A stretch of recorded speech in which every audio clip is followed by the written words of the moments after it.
नमस्कार। प्रादेशिक समाचार के साथ मैं राहुल शर्मा। पहले मुख्य समाचार। समान नागरिक संहिता पर संसदीय स्थायी समिति कल करेगी चर्चा। झारखंड के सत्ताधारी दलों ने लागू करने के प्रयासों को बताया विभाजनकारी। केंद्रीय मंत्री स्मृति ईरानी ने कहा, सरकार ने गुम हुए 3 लाख बच्चों को उनके परिवारों से मिलवाने में की मदद। गोद लेने से जुड़े कानून को बताया आसान। राज्य के वित्त मंत्री रामेश्वर उरांव ने लोहरदगा में 30 धूमकुरिया भवनों का किया शिलान्यास। कहा, आदिवासियों की संस्कृति बचाने के लिए यह जरूरी। दुमका में बाबा बासुकीनाथ धाम राजकीय श्रावणी मेला महोत्सव 4 जुलाई से होगा शुरू। चिकित्सा, यातायात और सुरक्षा के किए गए व्यापक इंतजाम। और मौसम विभाग ने राज्य के अधिकतर हिस्सों में कल और परसों भारी बारिश को लेकर जारी की चेतावनी। गर्जन और वज्रपात की आशंका। और अब समाचार विस्तार से। केंद्रीय महिला और बाल विकास मंत्री स्मृति ईरानी ने कहा है कि सरकार ने पिछले 9 वर्षों के दौरान गुम हुए 3 लाख बच्चों को उनके परिवारों से मिलवाने में मदद की है। श्रीमती ईरानी ने कहा कि सरकार ने इसी अवधि में 7 लाख से अधिक बच्चों की मदद की है।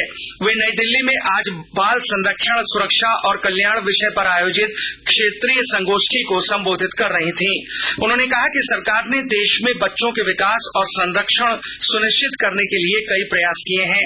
देश में बच्चे को गोद लेने की प्रक्रिया पर जोर देते हुए श्रीमती ईरानी ने कहा कि गोद लेने से जुड़े कानून को आसान बनाया गया है ताकि अदालत में पेश हुए बिना ही इच्छुक अभिभावक बच्चे को गोद ले सकें।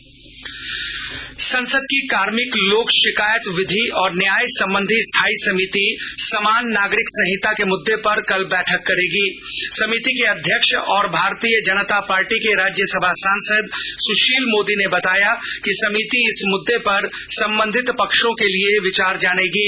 उन्होंने कहा कि समान नागरिक संहिता में नागरिकों के लिए एक समान कानून बनाने और उन्हें लागू करने का प्रस्ताव है। ये संहिता धर्म और लिंग के आधार पर भेदभाव किए बिना सभी नागरिकों पर समान रूप से लागू होगी। इधर झारखंड के सत्ताधारी दल झारखंड मुक्ति मोर्चा, कांग्रेस और राष्ट्रीय जनता दल ने देश में समान नागरिक संहिता लागू करने के प्रयासों को विभाजनकारी बताया है। राज्य के वित्त मंत्री रामेश्वर उरांव ने कहा है कि आदिवासियों की संस्कृति और परंपरा को बचाए रखने के लिए धूमकुरिया भवन की आवश्यकता है।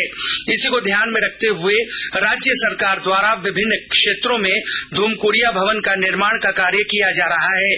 उन्होंने कहा कि यह भवन बन जाने से आदिवासियों को अपनी संस्कृति और परंपरा को बचाने में मदद मिलेगी। श्री उरांव आज लोहरदगा जिले के भंडरा प्रखंड परिसर में धूमकुरिया भवन के शिलान्यास के अवसर पर लोगों को संबोधित कर रहे थे। इस कार्यक्रम में कुल 6 करोड़ 1 लाख 26 हजार रुपए की लागत से 30 धूमकुरिया भवनों के निर्माण कार्य का शिलान्यास किया गया। मुख्यमंत्री हेमंत सोरेन ने रांची के वरिष्ठ पत्रकार पूरन चंद्र के निधन पर गहरा शोक जताया है। मुख्यमंत्री ने कहा है कि वे अपने लंबे पत्रकारिता जीवन में सामाजिक सरोकारों से भी सदैव जुड़े रहे। उनके निधन से पत्रकारिता जगत को अपूरणीय क्षति हुई है।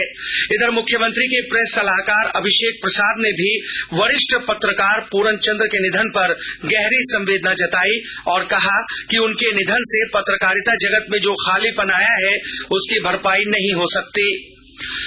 दुमका में बाबा बासुकीनाथ धाम राजकीय श्रावणी मेला महोत्सव 4 जुलाई से शुरू हो जाएगा।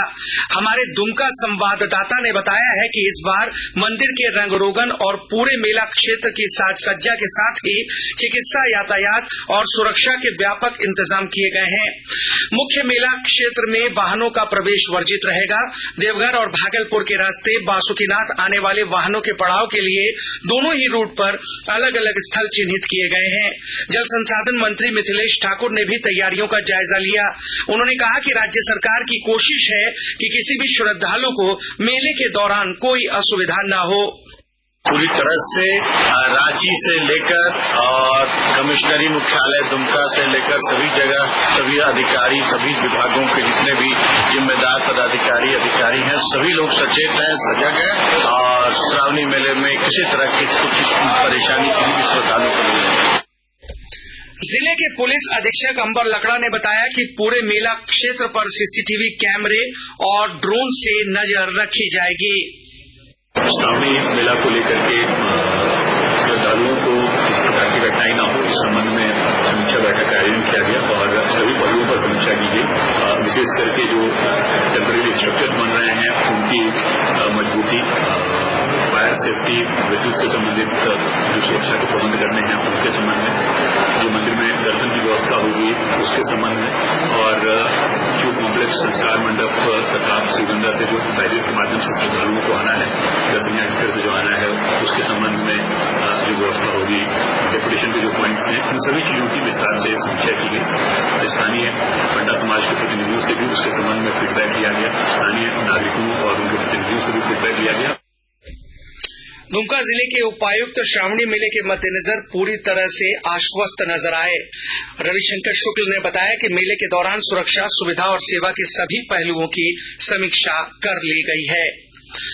आकाशवाणी के ताजातरीन समाचारों के लिए आप हमारी वेबसाइट newsonair.com पर लॉग ऑन कर सकते हैं। ताजा समाचार ट्विटर हैंडल @AIR-News-Alerts और Facebook page all India radio news पर भी उपलब्ध हैं।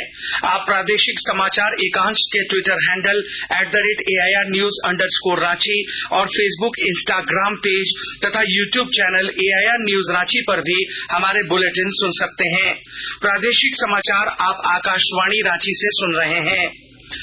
देवघर जिले के उपायुक्त मंजुनाथ भजंत्री ने आज सुबह नए सदर अस्पताल भवन में नवजात बच्चों को पोलियो के खुराक पिलाकर पल्स पोलियो अभियान की शुरुआत की। इस अवसर पर उन्होंने कहा कि आज बूथ डे के अवसर पर कम से कम 70% बच्चों को दवा पिलाने का लक्ष्य निर्धारित किया गया है। दुमका जिले का विश्व प्रसिद्ध बाबा बासुकीनाथ धाम इस वर्ष के श्रावणी मेला महोत्सव के लिए पूरी तरह से सज धज कर तैयार है। विस्तृत जानकारी दे रहे हैं हमारे संवाददाता। दुमका का विश्व प्रसिद्ध बाबा बासुकीनाथ धाम श्रावणी मेला महोत्सव के लिए सज धज कर पूरी तरह तैयार हो चुका है। 4 जुलाई से सावन माह आरंभ होगा। इस वर्ष सावन 2 माह का होगा, लिहाजा यह मेला भी 2 माह तक चलेगा। मेले में आने वाले शिव भक्तों और कांवरियों के लिए बाबा बासुकीनाथ के सुगम जलार्पण की व्यवस्था सुनिश्चित की गई है। मंदिर के गर्भगृह के द्वार पर अर्घा स्थापित होगा, जिसके माध्यम से भक्त बाबा पर जल अर्पित कर सकेंगे। साथ ही जलार्पण काउंटर भी भक्तों की सेवा के लिए दिन रात खुला रहेगा। यहाँ आने वाले भक्तों के आवासन के लिए इस वर्ष भी मुफ्त टेंट सिटी का निर्माण किया गया है, जहाँ एक साथ 1000 शिव भक्त विश्राम कर सकेंगे। RK नीरद, आकाशवाणी समाचार, दुमका। हजारीबाग जिले के चौपारण स्थित पिपरा के पास आज सुबह जहानाबाद से श्रद्धालुओं को लेकर रजरप्पा मंदिर जा रही बस के पलट जाने से एक यात्री की मौत हो गई, जबकि 12 से अधिक लोग घायल हो गए।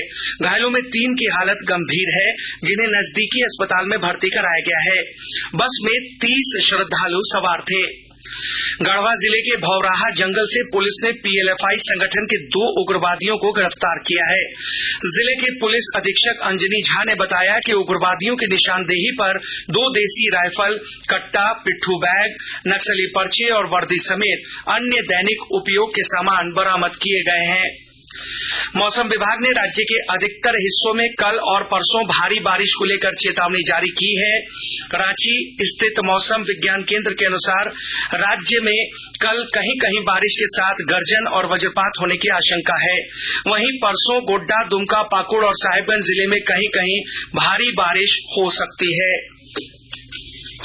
केंद्र शासित प्रदेश जम्मू कश्मीर में अमरनाथ की वार्षिक तीर्थ यात्रा सुचारू रूप से जारी है और झारखंड समेत देश भर से अधिक श्रद्धालु प्रतिदिन यात्रा करने पहुंच रहे हैं। अब तक प्राप्त खबरों के अनुसार आज दोपहर 1 बजे तक लगभग 12,000 श्रद्धालुओं ने दक्षिण कश्मीर हिमालय में अमरनाथ जी की पवित्र गुफा में भगवान शिव के प्राकृतिक रूप से बने बर्फ के शिवलिंग के दर्शन किए हैं। और अंत में मुख्य समाचार एक बार फिर। समान नागरिक संहिता पर संसदीय स्थायी समिति कल करेगी चर्चा। झारखंड के सत्ताधारी दलों ने लागू करने के प्रयासों को बताया विभाजनकारी। केंद्रीय मंत्री स्मृति ईरानी ने कहा, सरकार ने गुम हुए 3 लाख बच्चों को उनके परिवारों से मिलवाने में की मदद। गोद लेने से जुड़े कानून को बनाया आसान। राज्य के वित्त मंत्री रामेश्वर उरांव ने लोहरदगा में 30 धूमकुरिया भवनों का किया शिलान्यास। कहा, आदिवासियों की संस्कृति बचाने के लिए यह जरूरी। दुमका दुमका में बाबा बासुकीनाथ धाम राजकीय श्रावणी मेला महोत्सव 4 जुलाई से होगा शुरू। चिकित्सा, यातायात और सुरक्षा के किए गए व्यापक इंतजाम। और मौसम विभाग ने राज्य के अधिकतर हिस्सों में कल और परसों भारी बारिश को लेकर जारी की चेतावनी, गर्जन और वज्रपात की आशंका। इसी के साथ आकाशवाणी रांची से प्रादेशिक समाचार का ये बुलेटिन समाप्त हुआ। नमस्कार।